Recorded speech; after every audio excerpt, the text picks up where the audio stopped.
a leer, usted va a seguir la lectura ahí en su Biblia. Dice: había un hombre de los fariseos que se llamaba Nicodemo, un principal entre los judíos. Este vino a Jesús de noche y le dijo: Rabí, sabemos que has venido de Dios como maestro, porque nadie puede hacer estas señales que tú haces si no está Dios con él.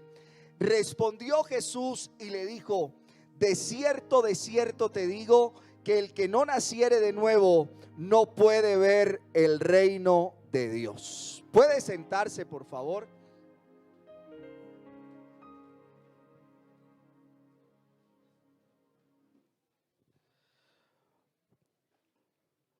Bueno, hoy tengo más nervios que de costumbre.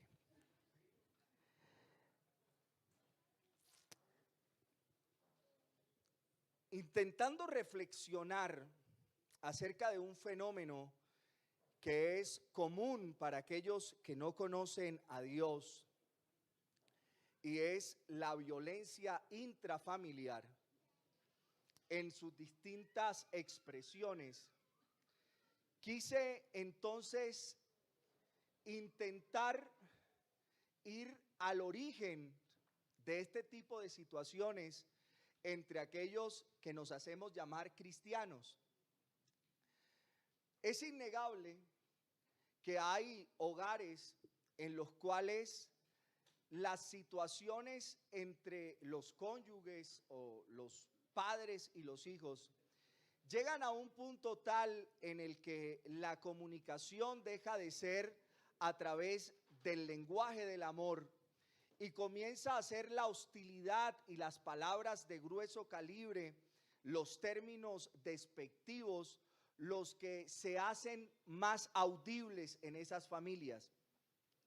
De otro lado, cuando ya trascendemos del lenguaje a una forma mucho más arcaica de comunicación a través de los golpes, pues considero yo que el tema ha pasado de castaño a oscuro.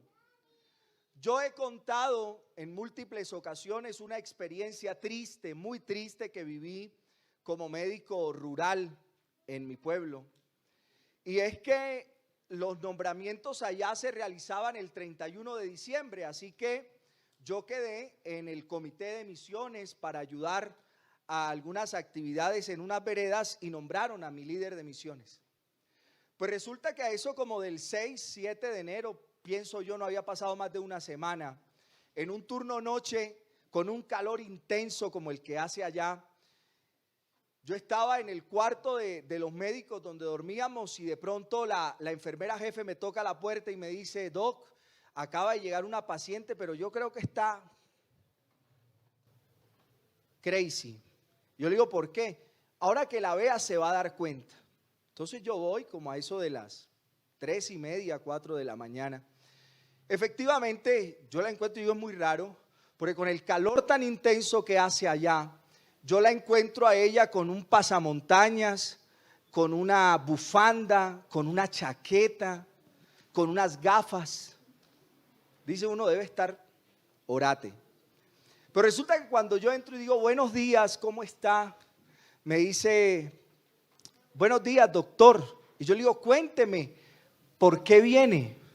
Entonces ella comienza a quitarse el gorro, a quitarse las gafas, a quitarse la bufanda, y cuando yo la veo está llena de golpes. Y entonces me dice: mire lo que me hizo su líder de misiones.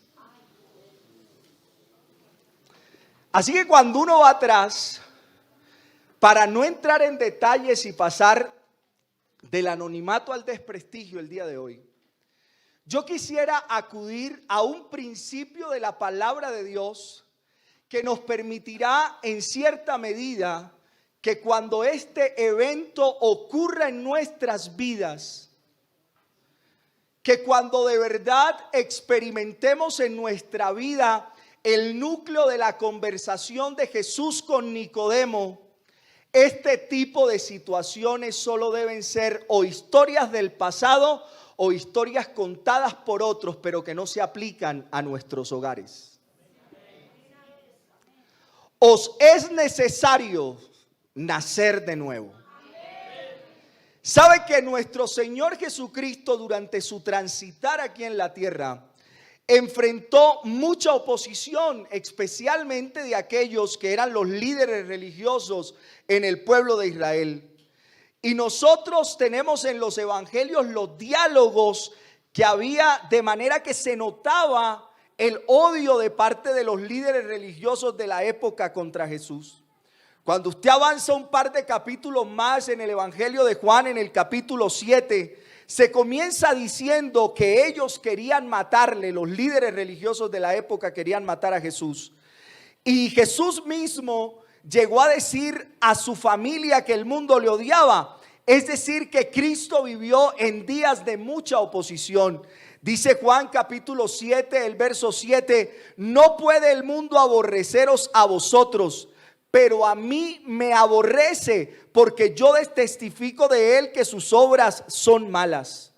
Un par de textos más adelante del capítulo se nos cuenta que los principales sacerdotes y los fariseos llegaron a enviar alguaciles para que apresaran a Jesús, y cuando los alguaciles aparecen de regreso sin Jesús, entonces le preguntan los líderes religiosos a los alguaciles, ¿por qué no los trajeron? Juan 7, 45 al 48 dice, los alguaciles vinieron a los principales sacerdotes y a los fariseos, y estos les dijeron, ¿por qué no le habéis traído? Los alguaciles respondieron, jamás hombre alguno ha hablado como este hombre. Entonces los fariseos le respondieron, ¿también ustedes han sido engañados? ¿Acaso han creído en él alguno de los gobernantes o de los fariseos? Como si lo que determinara que algo es verdad es quien cree o no en eso que es verdad. El hecho de que los gobernantes aún de este siglo no crean en esa verdad que nosotros creemos no echa abajo la verdad que nosotros hoy profesamos. Y en ese contexto nos encontramos con la segunda mención del personaje del que yo les quiero hablar en esta mañana, Nicodemo. El verso 50 dice, les dijo Nicodemo, el que vino a él de noche, el cual era uno de ellos, ¿juzga acaso nuestra ley a un hombre si primero no le oye y sabe lo que ha hecho? Respondieron y le dijeron, ¿eres tú también Galileo? Escudriña y ve que de Galilea nunca se ha levantado profeta. Esta es una ocasión en la que aparece este hombre que vamos a ver que habló con Jesús en Juan 3 y aboga en este caso para que Jesús sea escuchado. Es muy probable que lo que le ocurrió a Nicodemo es que él comenzó a observar y a percibir que entre su grupo de líderes religiosos de la época había demasiada hipocresía. El punto es que las palabras de Nicodemo dan la impresión de que él quería que así como él había hablado con Jesús, los demás líderes lo escucharan, porque él dice, ¿acaso juzga nuestra ley a un hombre si primero no le oye? El punto es que las palabras de Nicodemo dan la impresión de que él quería que ellos también experimentaran lo que él ya había vivido. Así que cuando llegamos a los últimos días del Señor sobre la tierra, Jesús se había convertido en alguien despreciable, odiado, un paria. Todo el mundo quería de algún modo sacarlo del escenario. Sin embargo, aún luego de su crucifixión, el evangelio destaca cómo algunos de sus discípulos menos conocidos, es interesante esto, los discípulos menos conocidos de Jesús se identificaron con él, y en Juan capítulo 19, el verso 38 dice algo muy bonito. Después de todo esto, José de Arimatea, que era discípulo de Jesús, es como un pie de página. Usted ha leído algunos textos donde aparece un nombre y abajo le aclaran quién era ese personaje que se menciona. Juan hace lo mismo y dice, después de todo esto, José de Arimatea, que era discípulo de Jesús, pero secretamente por miedo de los judíos, rogó a Pilato que le permitiera llevarse el cuerpo de Jesús, y Pilato se lo concedió. Entonces vino y se llevó el cuerpo de Jesús. También Nicodemo, el que antes había visitado a Jesús de noche, vino trayendo un compuesto de mirra y de aloes, como 100 libras. Tomaron pues, es decir, José de Arimatea y Nicodemo, el cuerpo de Jesús y lo envolvieron en lienzos con especias aromáticas, según es costumbre sepultar. entre los judíos. Reaparece nuestro personaje Nicodemo. Las otras dos veces se menciona el personaje cuando habló con Jesús, pero en estas escenas nosotros lo vemos mencionado, pero de algún modo no se refiere en el tipo de palabras que cruzó. En el caso de Nicodemo, la Biblia no lo vuelve a mencionar, pero según la tradición judía, se dice que fue alguien que llegó a sufrir persecución por causa de su fe, viéndose obligado incluso, dicen algunos historiadores, a tener que irse de Jerusalén. Pero su identificación con Jesús, y aquí espero que usted me empiece a prestar más atención si me la ha prestado hasta ahora. Pero su identificación con Jesús no siempre estuvo ahí. Algo lo transformó. Algo sucedió en la vida de Nicodemo que lo llevó a pasar de ser un fariseo formal legalista a ser un seguidor comprometido con Jesucristo, de la causa de Jesús, con todo y el aborrecimiento que eso le trajo consigo.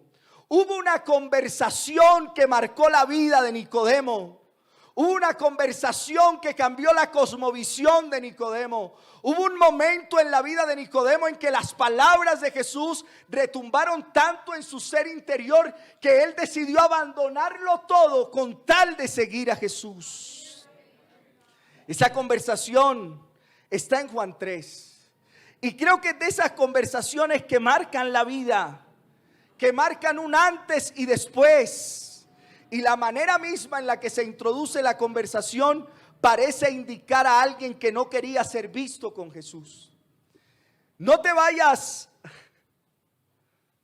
Era como si usted ha visto esas escenas donde al hermano Carlos le pasa más que a mí, pero a mí me ha empezado a pasar, ¿sabe?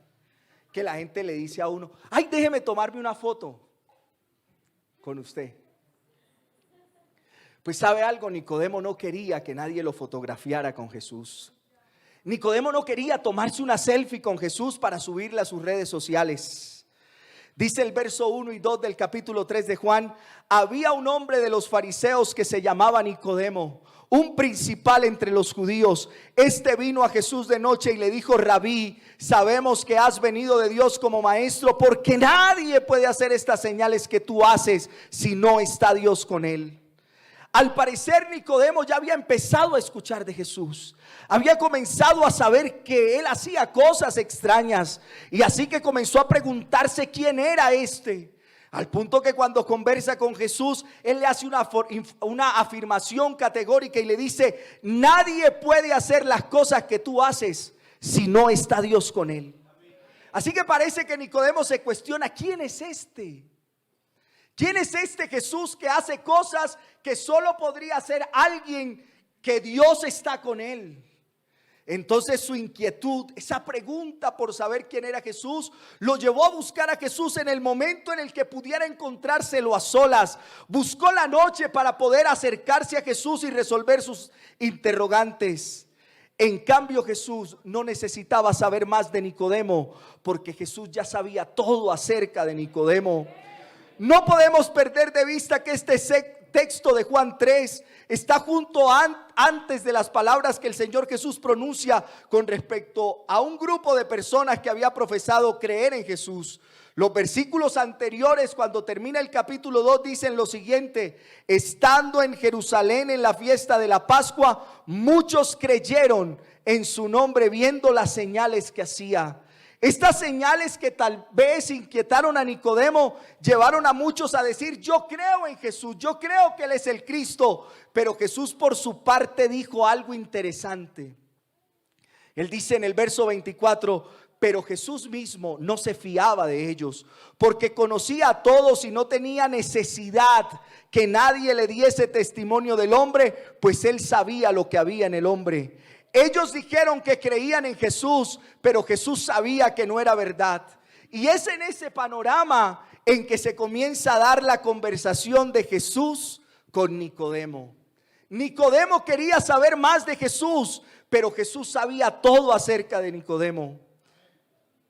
Jesús conoce el verdadero estado espiritual de cada uno de nosotros.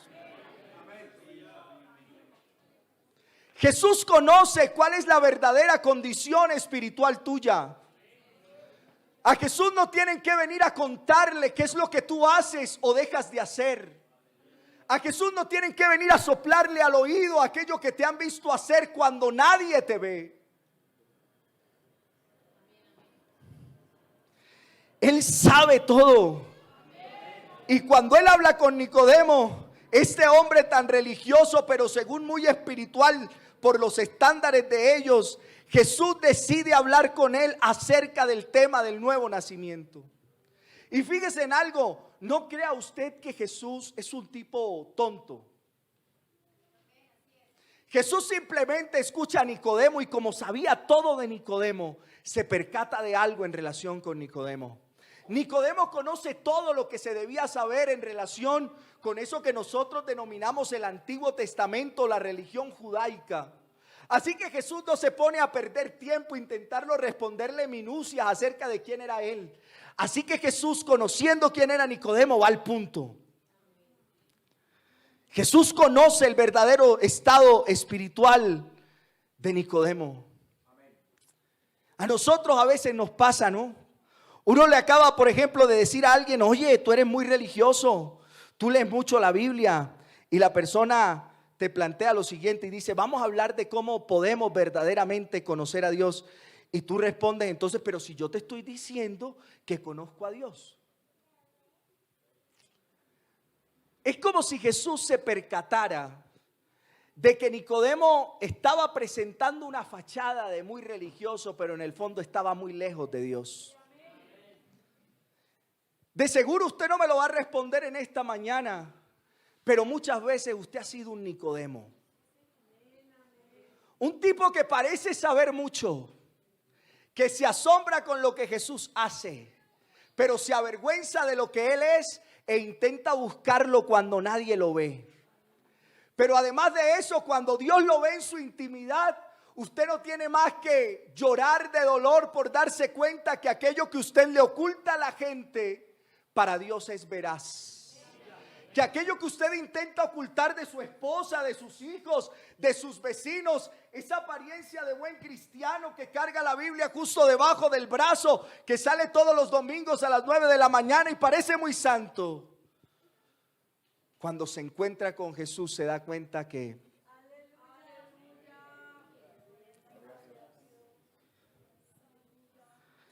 respondió Jesús y le dijo: de cierto te digo. Me agrada la contundencia de Jesús. Él no se pone a buscar atajos buscando mantener una conversación cordial con Nicodemo. Qué bueno que en esta mañana dejemos los formalismos. Qué bueno que en esta mañana dejemos las palabras muy bien utilizadas, frases muy bien construidas, que eviten de pronto generarle a usted un estado de malestar. En esta mañana, qué bueno que no sea yo el que le hable, sino que la palabra de Dios lo confronte frente a su realidad.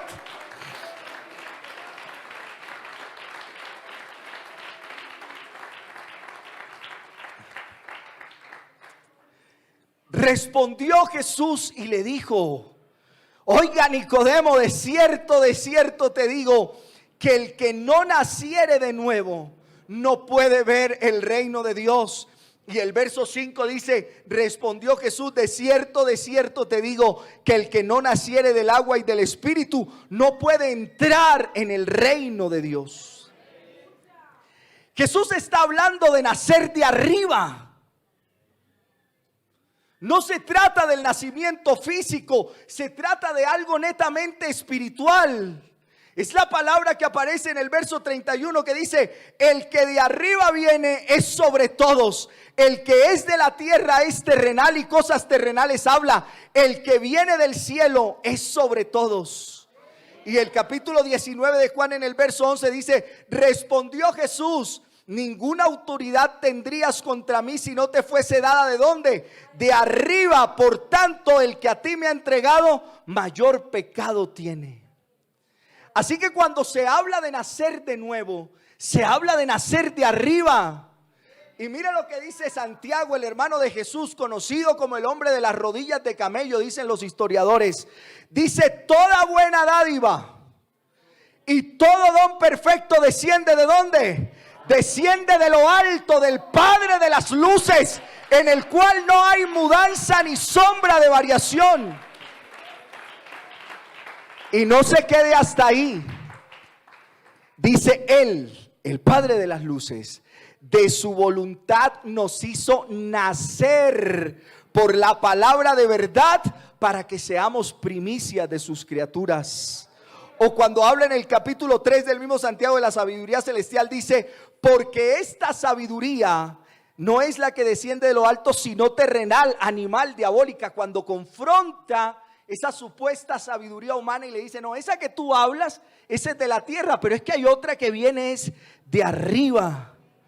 Pero la sabiduría que es de lo alto es primeramente pura y después pacífica, amable, benigna, llena de misericordia y de buenos frutos, sin incertidumbre ni hipocresía. El nuevo nacimiento es del cielo. Nacer de nuevo es nacer de parte de Dios. Así que es algo que solo Dios puede hacer en la vida del hombre. Solo Dios puede hacer que suceda en su vida el nuevo nacimiento. Permítame, no le parezca brusco. El hombre no puede parirse a sí mismo.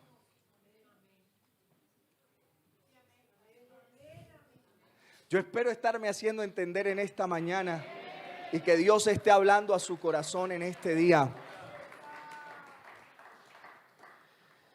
Dice el texto de Juan también, pero en el capítulo 1 dice: pero a todos los que le recibieron, a los que creen en su nombre, les dio potestad de ser hechos hijos de Dios, los cuales no son engendrados de sangre, ni de voluntad de carne, ni de voluntad de varón, sino ¿de quién? No es por voluntad humana. No decidimos en qué época nacer, ni el lugar donde íbamos a nacer, ni los padres que íbamos a tener. Aunque si yo pudiera volver a hacerlo, nacería en el mismo lugar y tendría los mismos padres. Uno no hace nada para ser engendrado en el vientre de la madre. Y esa ilustración es clara para dejarnos saber que nosotros, en relación con esto del nuevo nacimiento, poco podemos hacer. Dios es el que nos salva. Así que nosotros debemos entender esta mañana que no se trata de nuestras fuerzas. Y no quiero que me malentienda en relación con el principio de la decisión que usted debe tomar. Eso es distinto. De lo que yo le quiero hablar es de la posibilidad que tenemos todos los seres humanos de que cuando nos acercamos a Dios con un corazón sincero, arrepentido, Dios viene a nuestra vida y nos da una nueva vida.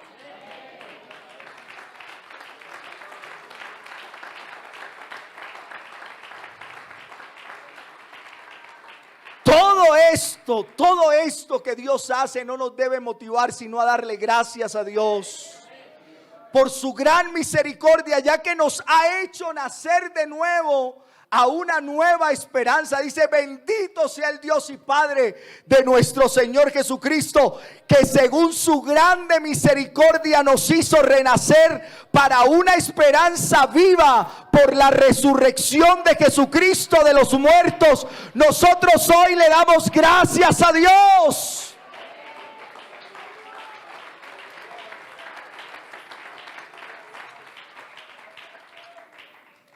Por todo lo que Él ha hecho en nosotros sin merecerlo, hermano. Nosotros no merecíamos nada.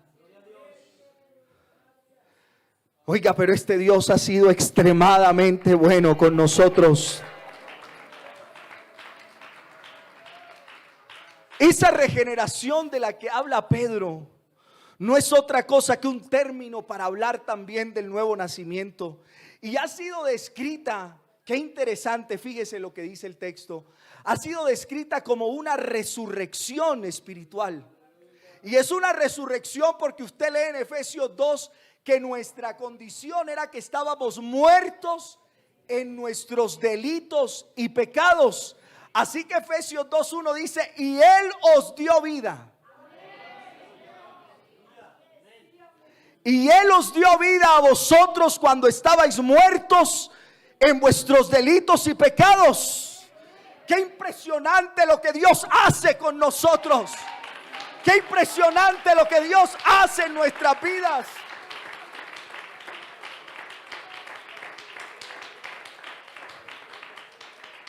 Aunque había muerte, Él nos dio vida. Aunque había muerte, hermano. Usted no tenía nada bonito, amable. Cuando el profeta Isaías describe al hombre, a mí me parece desgarrador lo que él dice. Él dice que éramos una hinchazón y podrida llaga desde la cabeza. Y es como que si se dedicara a ser bastante cruel. Y dice, casi que hasta la punta del dedo gordo, desde acá, desde el occipucio hasta abajo, no hay nada bueno en ti. Pero Él se tomó el trabajo de venir a darle vida. ¿Quién viene a morir por un muerto? ¿Quién paga el precio por un muerto? Si hay gente que se quiere salir de aquellos que aún estando vivos, pero en una condición difícil, los dejan abandonados en un hogar geriátrico, en un hospital. Pero este Dios te vio muerto. Te vio muerto en tus delitos y en tus pecados y dijo, no importa.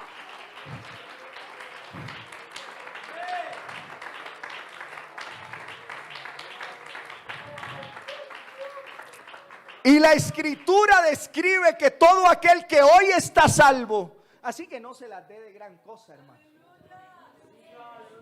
Todo aquel que hoy está salvo un día estuvo muerto. Primera de Juan dice, nosotros sabemos que hemos pasado de muerte a vida. Y las palabras del Padre en la escena del Hijo pródigo es más que diciente, no fue emocionalismo del Padre, no fue un momento de grande fervor porque llegaba su hijo, no, es que era la realidad de su hijo respecto al Padre. Y el Padre dice, porque mi hijo muerto era. Uy.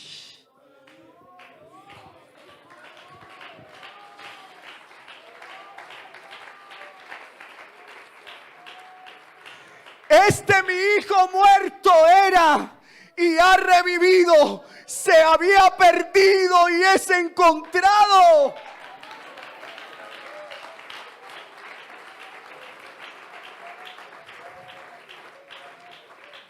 Y el verso 33, ya frente a la queja de su hermano, él dice, yo no sé la amabilidad con la que el padre le dijo, oye, tú no lo entiendes.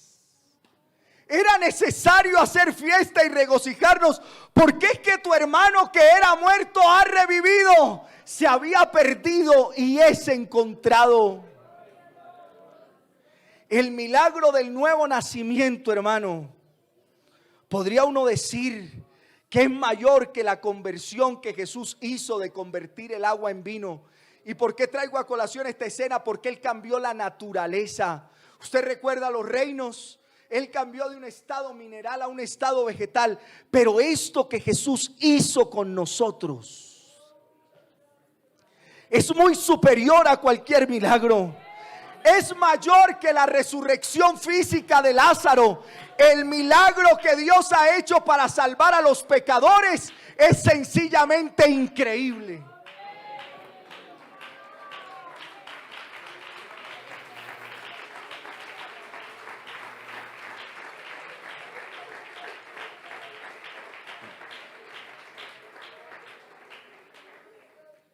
De manera que cuando usted intenta entender quién es Cristo y por qué Él vino a morir en la cruz por usted, usted debe decir, el milagro de la misericordia y el favor de Dios por nosotros es infinitamente grande. Yo podría decir que indescriptible, que se nos agotan las palabras para poder describir lo que Dios ha hecho en nosotros. Nicodemo se acerca a Cristo inquieto con preguntas. Y Jesús lo que hace es hablarle del mayor de los milagros. ¿Cómo un hombre nace de nuevo? ¿Cómo ese muerto espiritual vuelve a la vida? Y el texto destaca en forma soberana que lo que ocurre en nuestra vida es algo tan particular. Y entonces dice, lo que es nacido de la carne, carne es. Y lo que es nacido del Espíritu, Espíritu es. Es algo espiritual lo que ocurre en la vida nuestra. Y el verso 8 del capítulo 3, el viento sopla de donde quiere y oyes su sonido, pero ni sabes de dónde viene ni a dónde va. Así es todo aquel que es nacido del Espíritu. Nosotros llegamos a arrepentirnos no porque seamos muy pilos, no porque seamos muy sabios, porque seamos muy buenos, porque tengamos una gran comprensión lectora. En ese sentido, nuestra decisión activa todo un proceso en el que es Dios el que obra el 100% de las cosas después que usted se decide. Fíjese en algo, la fe, ¿por dónde viene? ¿Por el oír qué? Y toda la escritura es inspirada ¿por quién? O sea que todo lo que ocurre en relación con el surgimiento de la fe en un individuo es Dios. Y ese creer entonces permite que la obra del Espíritu Santo se lleve en su vida, y el Espíritu Santo lo convence de tres cosas: de pecado, de justicia y de juicio. En consecuencia de eso usted se arrepiente. Su mente como que por un momento hace sinapsis y dice: oiga, Darwin, usted ha vivido en pecado toda la vida. Usted es un pecador. Y usted dice: cierto. Y ahí entonces se da la vuelta y dice: ya no voy a caminar este sendero que me conducía al mal, sino que le voy a dar la espalda al pecado y voy a comenzar a andar con Cristo.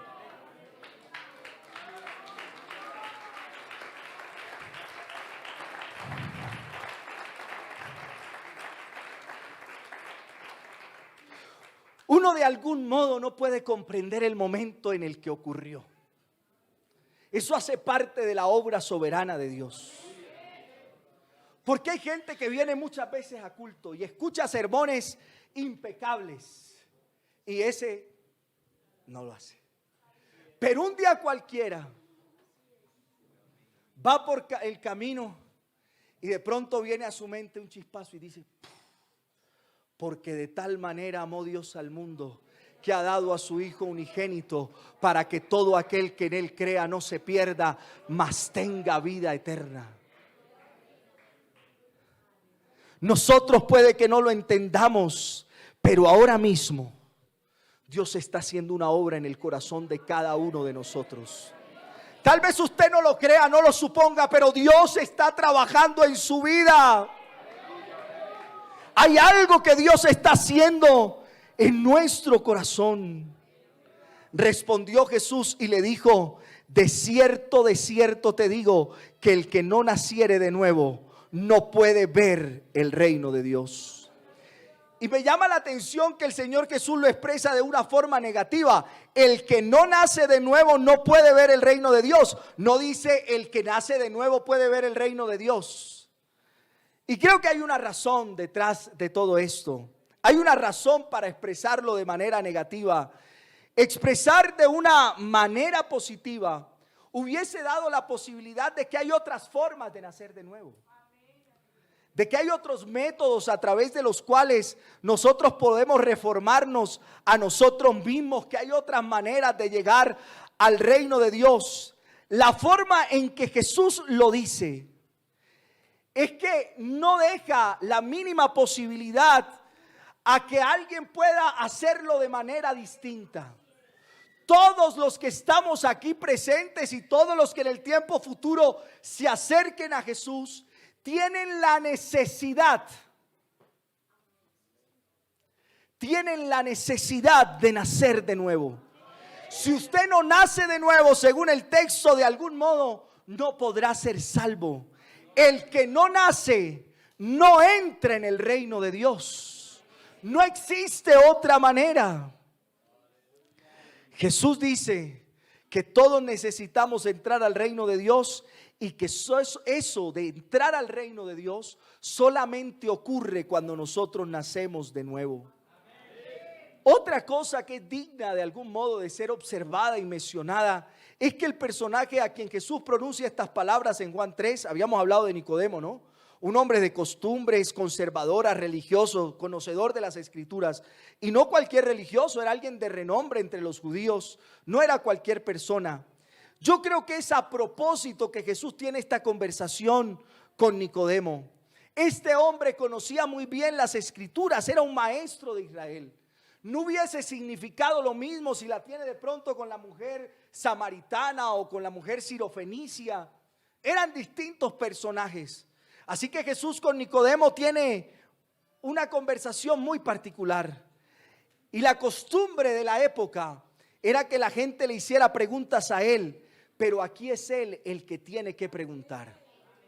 Se cumplía en él lo que Jesús dijo en otra ocasión de ciegos, guías de ciegos.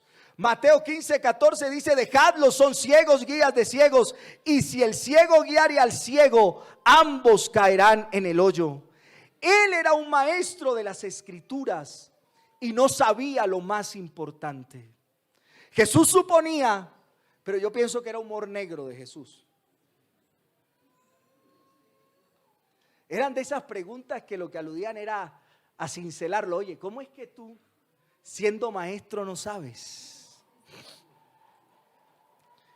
El verso 10 dice eso, dice: respondió Jesús y le dijo: ¿eres tú maestro de Israel y no sabes esto?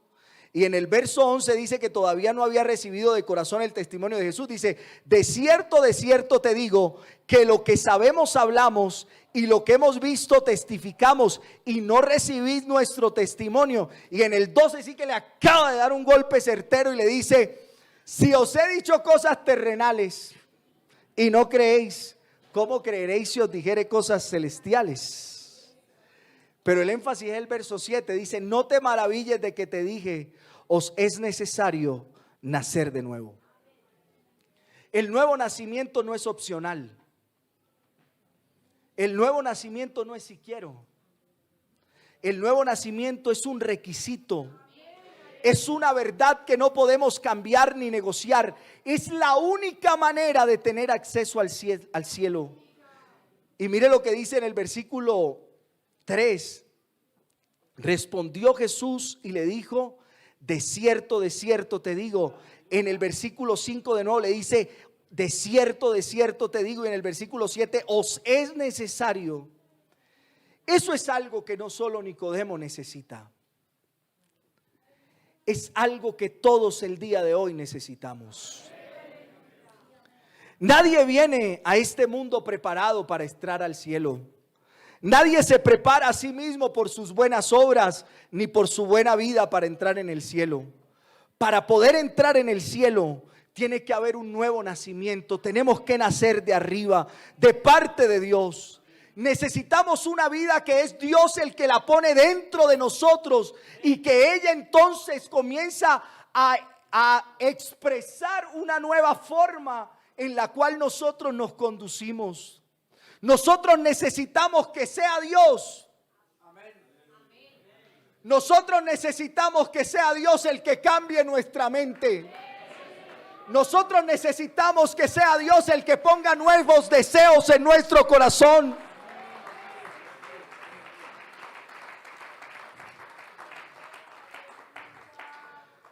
Algunos de nosotros necesitamos en esta mañana que Dios nos dé un nuevo comienzo. Nosotros necesitamos que sea Dios el que cambie nuestra manera de ver la realidad. Nosotros necesitamos que sea Dios el que cambie el contenido de nuestra mente. Nosotros necesitamos que sea Dios el que comience a guiar nuestros pasos. Nosotros necesitamos que sea Dios el que tome las decisiones importantes en relación con su voluntad y la dirección del Espíritu Santo en nuestras vidas. Nosotros tenemos que dejar de hacer las cosas a nuestro modo y permitir que sea Dios el que dirija la manera como hacemos las cosas.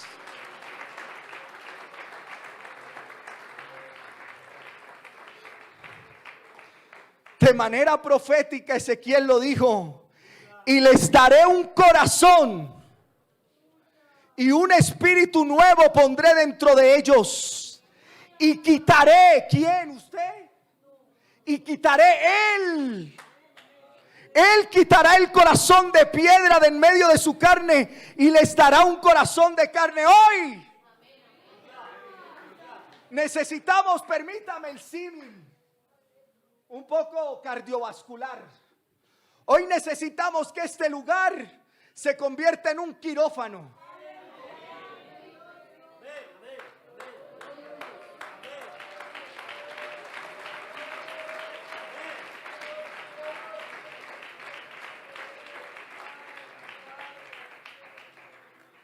Hoy necesitamos que usted con humildad acepte que por sus fuerzas no pudo.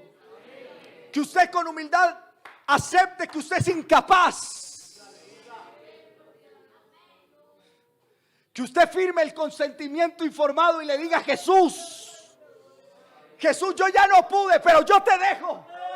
Yo me pongo hoy en la mesa del quirófano y tú, como el cirujano cardiovascular, toma el bisturí.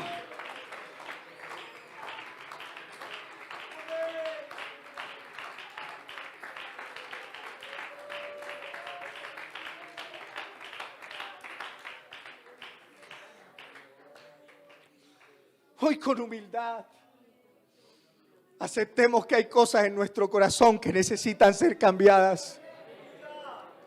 Hoy con humildad aceptemos que hay zonas oscuras de nuestro corazón, que hay cosas que nadie conoce y que nadie ve, pero que nosotros lamentaríamos que conocieran. Así que hoy no importa, no tiene que contármelo a mí. Solo dígale: Señor, yo hoy quiero que tú me hagas nacer de nuevo. Yo hoy quiero ponerme en las manos del mejor cirujano cardiovascular, que Él saque mi corazón de piedra.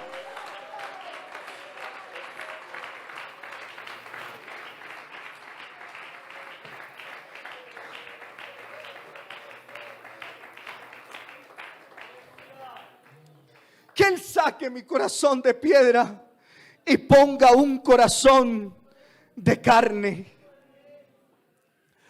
Pablo, escribiéndole a la iglesia en Corinto, dijo algo impresionante. Dice: de modo que si alguno está en Cristo, nueva criatura es. Las cosas viejas pasaron, he aquí todas son hechas nuevas. Ser hijos de Dios no es tener un cascarón, una apariencia externa de ser cristianos. La verdadera religión bíblica es una religión del corazón. Dios nos cambia desde dentro hacia afuera.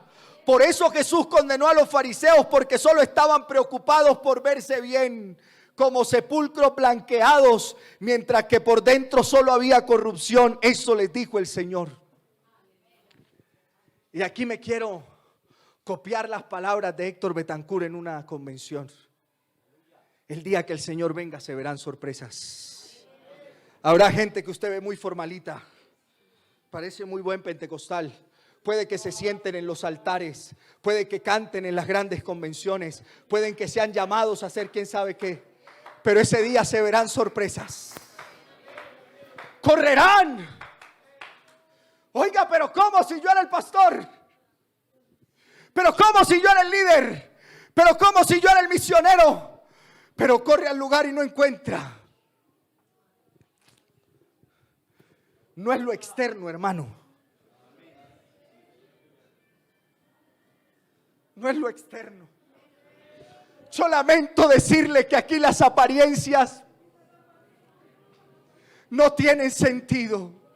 Que aquí las apariencias no valen nada. Que acá los títulos, las posiciones, el nombre no vale nada.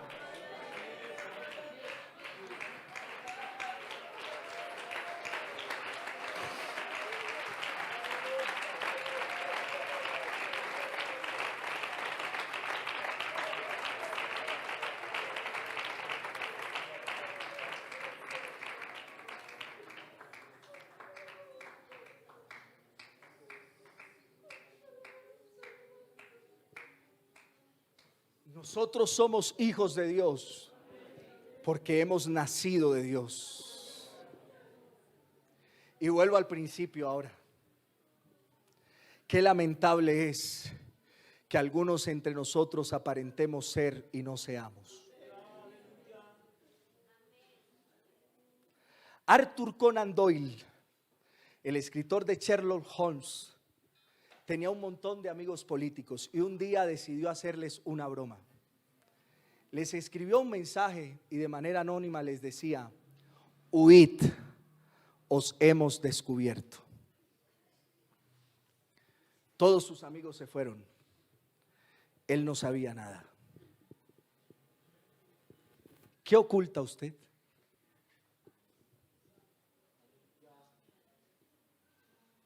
¿Qué lamentaría usted que alguien descubriera de usted? ¿Hay algo en su corazón que usted desearía que nadie nunca supiera? ¿Hay alguna conducta suya que usted sabe que le desagrada a Dios, pero que nadie se entera? ¿Se ha subido de pronto aquí alguna vez, muy sonoro, pero en su corazón usted sabe que lo que dice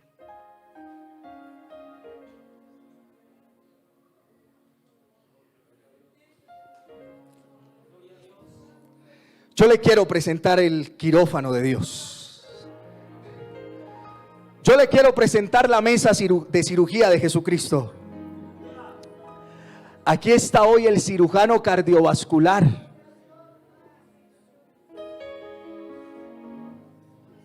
Qué bueno que hoy no tenga temor de mostrarse como es. Porque antes de que usted venga, oiga, antes de que usted venga a hablar con Jesús, Jesús ya lo conoce todo. Pero yo siento que es necesario que alguien hoy tenga una conversación sincera y transparente con Jesús que le cambie su andar. Que venga con humildad de corazón ante la presencia de Dios y le diga: ay, Jesús, cuando nadie me ve, cuando nadie me mira, cuando nadie me observa, hay cosas que tú debes cambiar. Yo voy a invitarle a estar en pie. Y yo sé que ahí hay alguien que necesita venir hoy al quirófano de Dios. No se quede. Venga, converse con Jesús en esta mañana. ¿Qué importa que lo diga lo haga sentir un poco mal? Lo importante es que ocurra ese milagro maravilloso de Jesús en su vida. Que no se vaya como usted vino en esta mañana. Os es necesario nacer de nuevo. Es necesario que en esta mañana Dios obre algo especial en su vida, en su corazón. Es necesario que hoy Dios venga y obre en su corazón.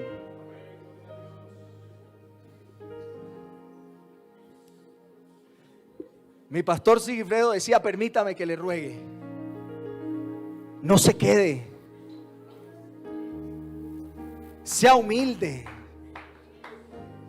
En esta mañana acepte su condición con humildad y venga y exprésele a Dios todo lo que hay en su corazón. Permítale a Dios que obre en el interior de su vida, que transforme todo aquello que hoy está mal. Pero no se vaya como vino en esta mañana. Tus ojos revelan que yo, aleluya, nada puedo esconder.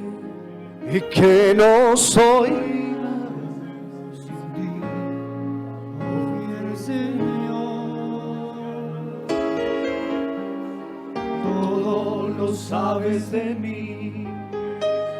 Cuando miras el corazón, todo lo puedes ver muy dentro de mí. Llevas mi vida a una sola verdad, y cuando me miras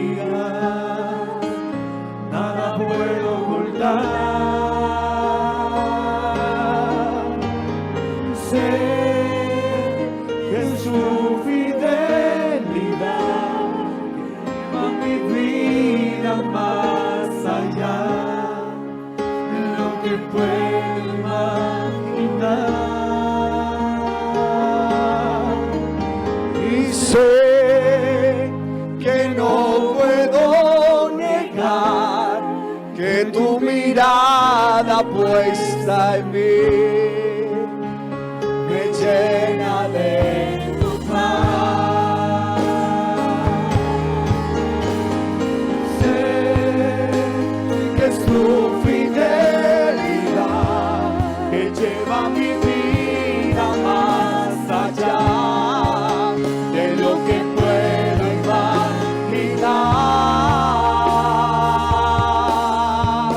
Y sé que no puedo negar que tu mirada puesta en mí me llena de tu paz.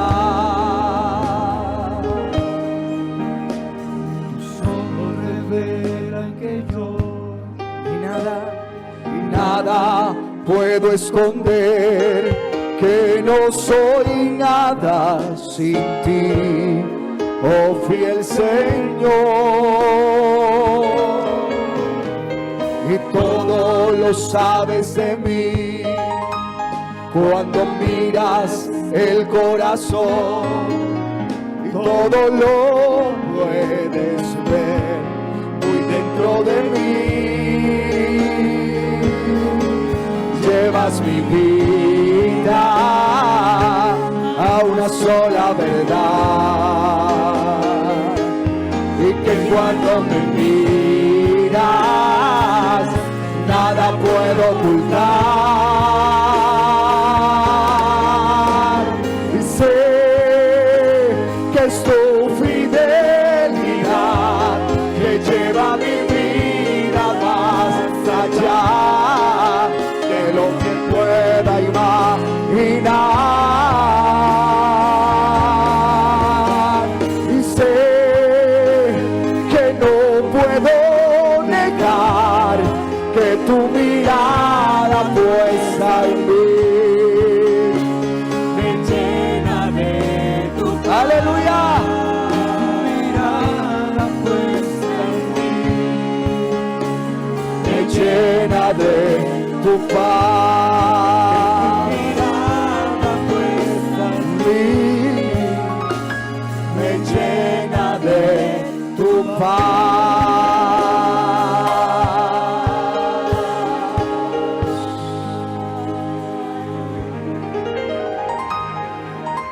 Aleluya.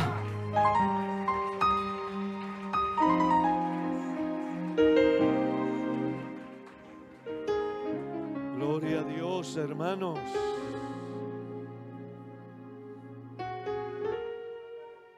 Qué bueno lo que ha pasado hoy aquí.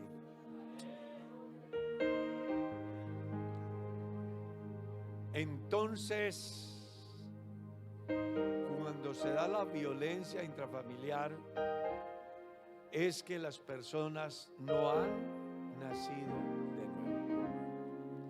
Antes de levantar la mano contra su esposa, contra su esposo, antes de levantar la mano contra su prójimo,